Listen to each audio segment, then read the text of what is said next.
He that leadeth into captivity. That's from Revelation 13. You can read mainly the 10th verse. We normally start the 9th verse, 9th and 10th verse. And what it means is, when you read the whole passage, he that leadeth into captivity shall go into captivity. He that killeth with the sword must be killed with the sword. Here is the patience and the faith of the saints. Now, I don't have to read any more scriptures on slavery. There's many of them that should automatically come to mind. You don't really have to search for those scriptures we call the slavery scriptures or the payback scriptures. But Revelation 13 verses 9 and 10, mainly 10. If a nation enslaves another nation, that nation has to go into slavery under the nation that you enslaved. In this case, it's talking about the Israelites. We are the Israelites. It's overwhelming. You can't stop it. It's like a juggernaut. You can't stop it. Too many videos. Too many camps out there. Going into the scriptures. Mainly going into prophecies. You have a handful of prophecies left. One, a major one is the mark of the beast being a microchip in the whole world. They will attempt to chip the whole world. Number two, you're going to have more riots, uproars of the people, which are already happening. So that's already being fulfilled. And then it's going to lead to the destruction of this current system, Esau system. And then the kingdom of heaven, which is a fulfillment of, when we get into the kingdom of heaven, or when we experience the kingdom of heaven, that's going to be fulfillment of another prophecy. And Esau and the rest of the nations, excuse me, they will be slaves under the Israelites. And Esau will get it the worst. Anyway, I'm not going to make this long. This is a video from the BBC, British Broadcasting Company. Actually, it's BBC News Africa. And the title is Slavery and Salvation. History of Africa with Zainab Babawe. Episode 17. Oh, so this is just one episode. I'll read the caption or the information below. It said, in this episode, Zainab Babawe visits Ghana and sees, and the people of Ghana are Israelites.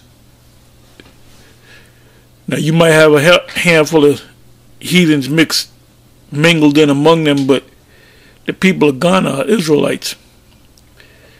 You know, I ran into many people from Ghana and Nigeria. They're straight up Jake, and sees how momentum in the transatlantic slave trade led to competition for enslavement. Africans between European nations who build numerous slave forts, and this is what they speak about in this documentary, along West Africa's Atlantic coast. She hears about the inhumane conditions in which slaves, which were Israelites, await shipment, because we were nothing but a commodity. That's what we were kept, and how women were selected and subjected to rape by their captors. Also, what do African academics believe were the main reasons behind abolition, and why did many Africans return to the continent, such as Liberia, the place called Liberia in West Africa? The people that lived there are Jakes that served slavery. And I believe, I could be mistaken, but I believe it was Lincoln that set that up. I had something to do with it for after the slaves were liberated, or what's the term? Damn, what's it? It doesn't even come to my mind. But how it'll come back to me. It says, and how were they received by local communities? Emancipation. Emancipation means to give over. That's all that means. It doesn't mean free. They really wasn't free, because the people of Liberia are still under Esau's system. And the people of Liberia, Africa, will be presented with the mark of the beast, which is the microchip.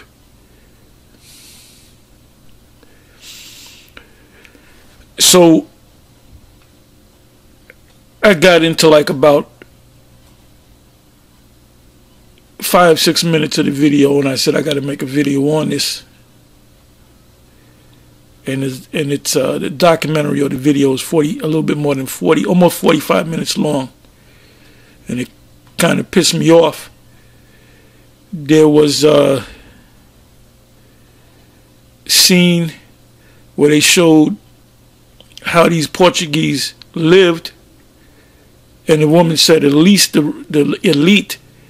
They showed this big pink house, and they went inside the house. They were living like royalty.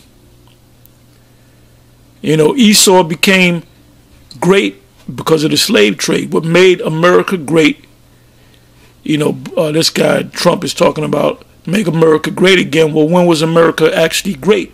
America was great, or became great, by most part by slaves being put in this country. You had to build up the country, and you didn't want to break your back building up this country, so they had slaves do it. You know, the railroads were mainly built by, and I'm pretty sure there was Jake on the railroads too, but they had the so-called Chinese. So they basically put them into slavery. They would suffer slave, you know, they would receive slave wages, so they were slaves too. So all the nations, you know, they're mad. As the scripture said, let me bring that up.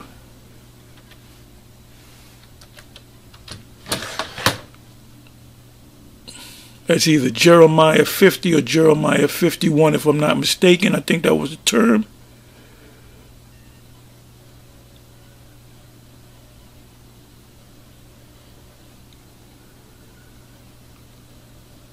Okay.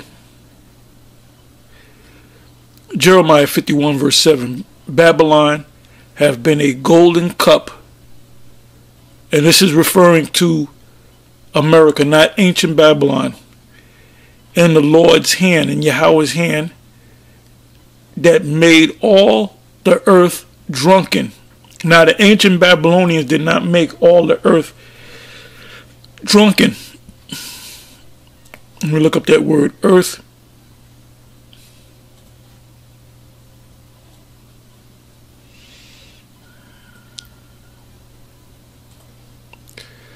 The word is aratazah, which means the whole earth, as opposed to part of the earth.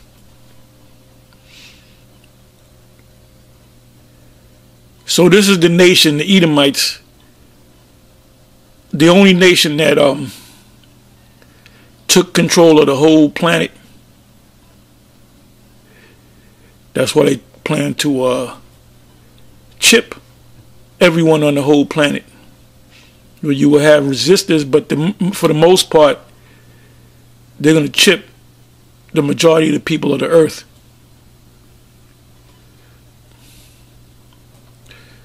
Jeremiah 51 verse 7, behold, Babylon have been a golden cup in Yahweh's hand, that made all the earth drunken. The nations have drunken of her wine, her philosophies, her way of life. Therefore, the nations are mad. 8th verse, Jeremiah 51 verse 8, Babylon is suddenly fallen and destroyed. Suddenly meaning in a moment. It says in Revelation, the 9th chapter, in 1 hour.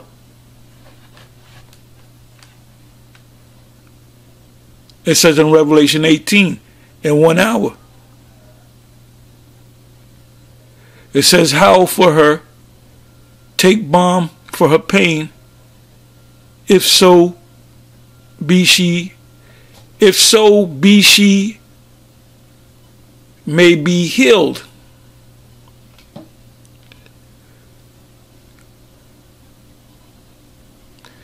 We would have healed Babylon, but she is not healed.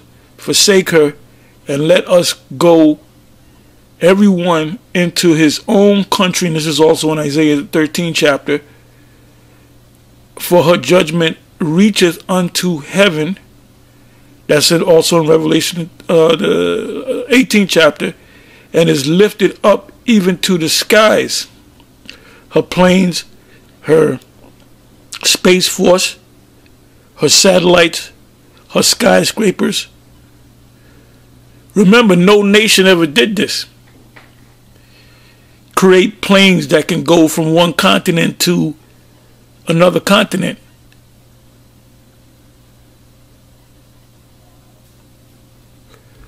The satellites that we have in the sky is for us to, when you turn on the TV, you watch cable channels, and you can get, it also works with the internet.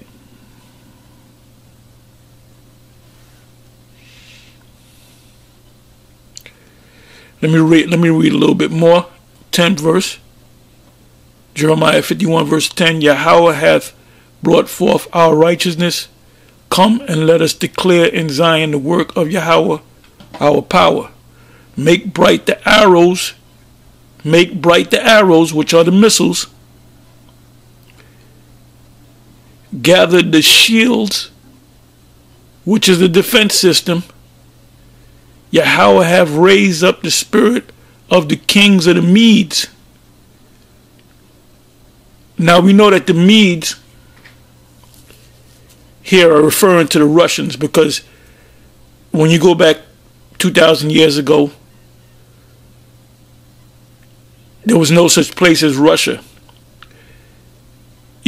South of Russia was the land of the Medes. So that land became what's called Russia today, which was a vast wasteland that you had Edomites go up there and build. So the only word they can use is the land of the Medes, which would be northeast of Israel. It would be east of Germany, England, all those Europe, Greece. It would be east of that, which is Russia. It would be east of the Black Sea and the Caspian Sea, where you have in the middle of those bodies of water the Caucasus Mountains, where Esau came out of. At the same time, you had Esau living in Mount Seir, calling themselves Edomites. And you also had Edomites that were scattered. So just like we were scattered, Esau was scattered, and Esau became great. Reading on 11 verse, Jeremiah 51 verse 11, for this device is against Babylon, which is America, to destroy it, because it is the vengeance of Yahweh, the vengeance of his temple.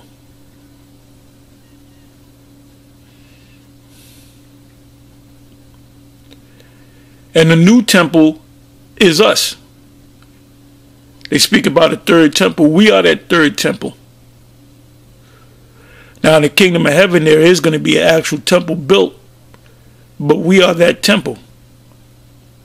Each one of us represent a brick. It says, set up the standard upon the walls of Babylon, make the watch strong, set up the watchmen, prepare the ambushes, for Yahweh have both devised and done that which he speaketh, that which he spake against the inhabitants of Babylon. The inhabitants of Babylon are people that live in America.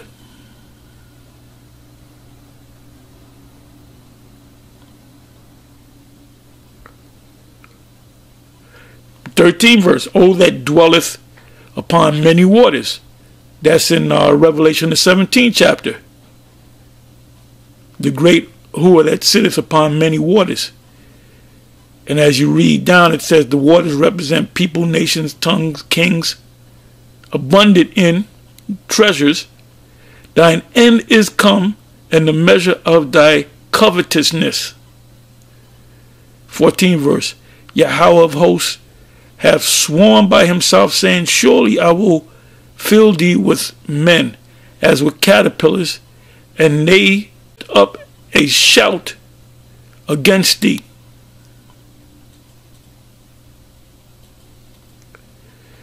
Yahweh Shai said, the queen of the south shall rise up with this generation to condemn this place.